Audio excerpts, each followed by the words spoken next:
Bienvenidos exploradores del pasado. El día de hoy viajamos a una época en la que el miedo a lo invisible convertía pequeñas aldeas en escenario de una caza implacable. No es ficción, estamos hablando de los siglos XV y XVII. Calderos humeantes y confesiones que parecían obligadas, justamente por el eco de una sociedad que buscaba culpa y orden. Así que no te muevas, porque hoy conocerás a una de las cacerías más famosas y mortíferas de la historia de la humanidad. Pero antes de comenzar, quiero invitarte a que te suscribas al canal y de una vez actives la campanita de notificaciones. ¡Empezamos! Abordemos el tema. Lo que muchos no saben es que la caza de brujas prácticamente nació de 3 ingredientes. La superstición que habla al oído, la tensión social que deshace identidades y un juicio judicial que, entre dogma y miedo, convirtió cualquier susurro en prueba. Muchas víctimas fueron mujeres mayores, viudas o personas extremadamente pobres. A veces, una disputa por herencias o una desgracia natural simplemente bastaba para encender la sospecha. Aunque a muchos les duela, la Iglesia complicó la ecuación, presentando el pacto con el diablo como la explicación última ante lo inexplicable. Mientras las autoridades civiles buscaban control social y soluciones rápidas a conflictos locales. La caza de brujas, esa histeria colectiva que atravesó Europa entre los siglos XV y XVII, un fenómeno que convirtió la superstición en ley, el miedo en justicia, y a niñas, ancianas y viudas en verdaderos chivos expiatorios. Entonces, acompáñame a deconstruir ese caldero de creencias, intereses y temores, para entender a cómo una sociedad puede volverse juez y verdugo, especialmente cuando la duda se sale de control y cuando ves al diablo en todas partes menos en tu interior. Contexto y semillas del miedo. Ahora bien, para entender la caza de brujas es necesario situarse en un mundo de transmisión oral, libros raros y autoridades entrecruzadas. El saber está disperso y lo desconocido era una mercancía peligrosa. Estos son los 3 grandes motores que movían la máquina de la cacería de brujas. La creencia en lo invisible, demonios, hechizos y maleficios, los cuales podían romper la armonía en una aldea. Número 2. Tensiones sociales. Quién pertenecía a la comunidad y quién era visto como amenaza. En tiempos de crisis, las diferencias se vuelven problemas de seguridad. Y número 3. El poder judicial y eclesiástico. Cuando investigar un supuesto crimen se convierte en una oportunidad para reforzar la fe, el control social y por supuesto la jerarquía. Entonces, ¿qué pasa si la abuela del pueblo tiene una receta de hierbas que funciona demasiado bien para curar todo? En sociedades sensibles a lo malgrado y lo comprobado, cualquier cosa fuera de lo común podía transformarse en una señal del mal. Ahora bien, ¿cuáles son los orígenes de la cacería de brujas? Ponte cómodo porque acá te lo contamos. Primero que todo, el término bruja no era una etiqueta única, sino un calificativo flexible que absorbía creencias, rumores y miedo. A menudo, la caza comenzó como una investigación de desórdenes naturales, incendios, plagas y malas cosechas. Pero pronto, esas investigaciones se desbordaron hacia personas vulnerables, mujeres mayores, viudas, personas pobres y a veces simplemente aquellas que vivían solas o desafiaban las normas. Seguidamente, ahora examinaremos el papel de una de las instituciones más controvertidas de la historia, el papel de la Iglesia. La teología del pecado convirtió la magia en una realidad meta, para así explicar lo inexplicable. El pacto con el diablo no era solo una idea, esta era una herramienta para justificar castigos y mantener la jerarquía. Las autoridades civiles, jueces e inquisidores, que, ante tensiones locales, podían ver en la brujería un medio de resolver conflictos, controlar la propiedad o imponer disciplina comunitaria. Las pruebas y métodos. Por otro lado, la llamada prueba del agua, confesiones bajo presión o pruebas físicas que hoy parecen absurdas, pero que en su momento fueron útiles, siendo presentadas como verdades indiscutibles. Lo que muchos ignoran es que varias confesiones se obtenían con métodos dudosos. Estamos hablando de posibles torturas, diseñadas para que el sospechoso mágicamente confesara y así obtener un testimonio que encajara con la narrativa de la época. Más que una investigación, parecía un guión preexistente que la sociedad repetía una y otra vez.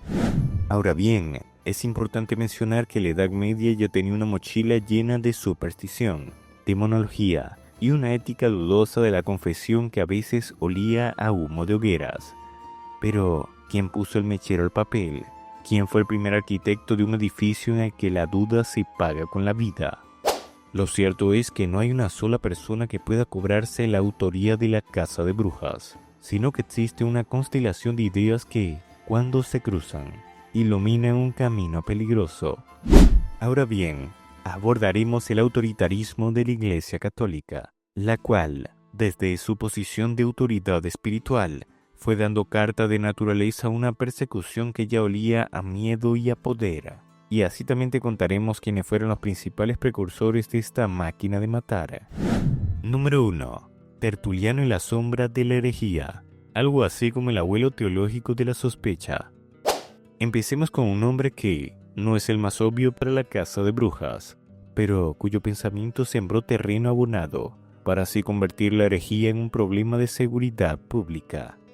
Tertuliano, el padre de la apologética latina, quien en sus debates sobre la verdad de la fe también se ocupó de demonios y de la idea de que lo invisible puede ser tentación, herejía o simplemente una historia de terror.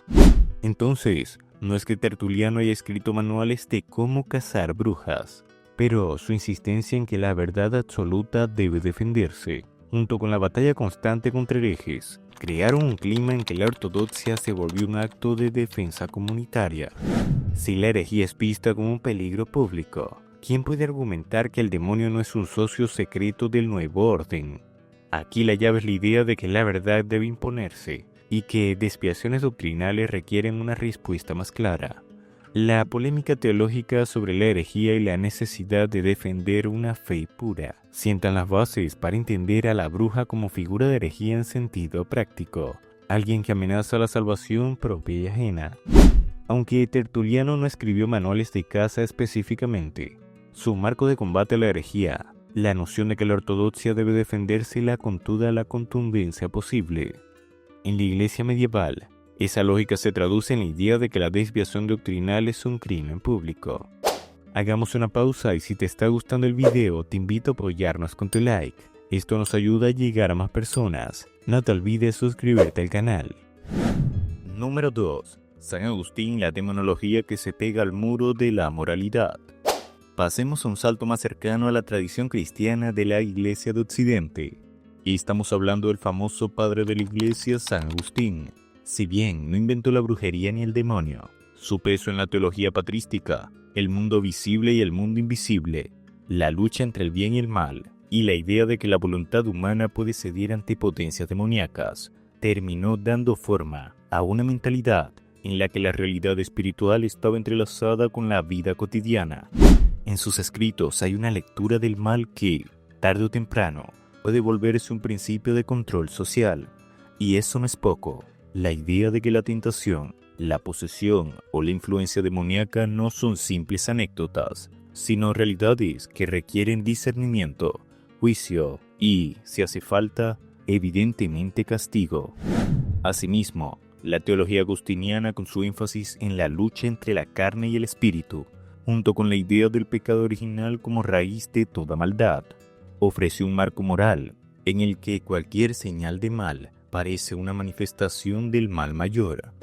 Si la brujería es una forma de pacto con fuerzas oscuras, entonces expulsarla o castigarla es absolutamente un deber. No es casual que la tradición de la demonología medieval crezca a las sombras de estas ideas. Lo invisible se vuelve peligro real y por lo tanto un objeto de control social. Número 3. Las cruzadas contra la herejía y el ecosistema inquisitorial temprano. Y ahora, aquí llegamos a una parte crucial, el desarrollo institucional de la persecución. Los siglos XII y XIII ven la formación de tribunales, inquisidores y una idea de autoridad que se legitima a través de pruebas, confesiones y, a veces, dudosas confesiones obtenidas con cierta presión. Aunque la caza de brujas como fenómeno de masa se consolidara más tarde, ya hay semillas. La noción de herejía como crimen contra la fe y la necesidad de un árbitro autorizado para eliminarla. Por otro lado, la Iglesia creó estructuras para vigilar la creencia, y dichas estructuras funcionaron como receptáculos para sospechas. Así que, si alguien osaba cuestionar la ortodoxia, no solo había que convencer a la persona, sino también convencer a la comunidad de que esa persona representaba un peligro espiritual para la comunidad. En ese contexto, la brujería comienza a verse como una forma de herejía técnica, superstición, pacto con demonios y complicidad social. La pregunta no es solo ¿qué cree?, sino ¿qué podría hacer si cree eso? Y sobre todo, ¿qué podría hacer si su creencia respalda la práctica demoníaca? Número 4. Johannes Nieder y el Formicarius. En el año 1430, siendo este el primer manual de un inquisidor de renombre. A continuación, una figura que sí está directamente vinculada a la tradición inquisitorial.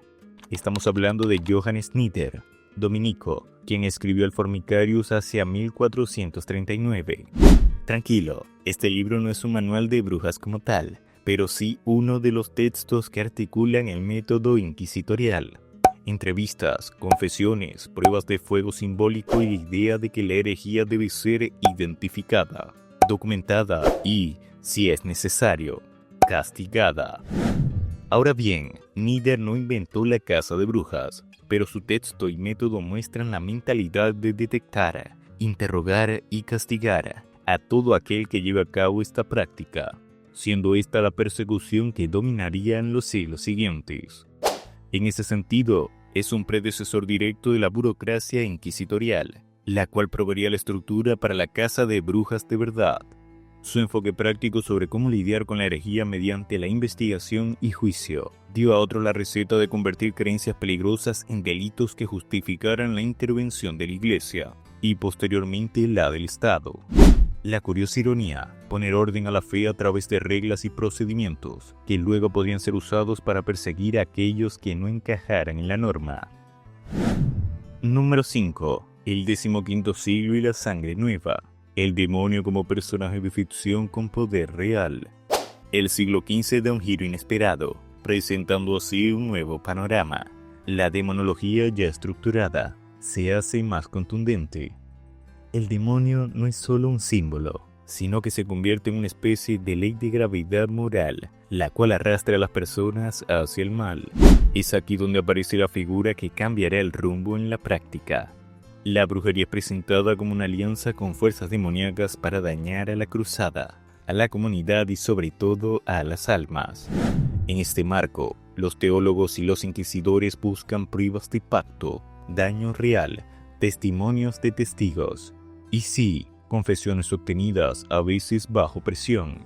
Es aquí donde la famosa frase cobra sentido. El fin justifica los medios, si el objetivo es proteger la fe. Pues, al consolidarse la idea de un demonio activo que busca dañar al cristiano o al mundo, la brujería pasa a ser una amenaza social. Esto facilita la labor de los inquisidores. Si la bruja existe, hay que buscarla, llevarla ante el juicio, y en el caso que haya daño debe ser castigado. En este punto, la caza de brujas ya no es una curiosidad teológica, sino que es una política de seguridad espiritual para la causa de la fe. Por otro lado, debemos hablar de la intervención directa de la Santa Sede, la cual cambia absolutamente el juego. En 1484, el Papa Inocencio VIII emite la bula Summis Desiderantes Affectivos, a través de la cual encomienda a dos inquisidores, Heinrich Kramer y Jacob Springer, a los cuales le da la labor de investigar y erradicar la brujería en Alemania. Esta bula no solo legitima la investigación, sino que coloca un marco institucional claro. La brujería ya no es solo una superstición local, sino que es una herejía que debe ser perseguida por la autoridad religiosa. Es un cambio de escala, pues pasamos de hablar de herejía a convertirla en una labor formal de la Inquisición, haciendo uso de procedimientos y pruebas, muchas veces problemáticas. La caza de brujas no fue un único acto, sino una maquinaria con varias piezas. Una historia que se filtra en la vida diaria y sin pruebas se transforma en una acusación.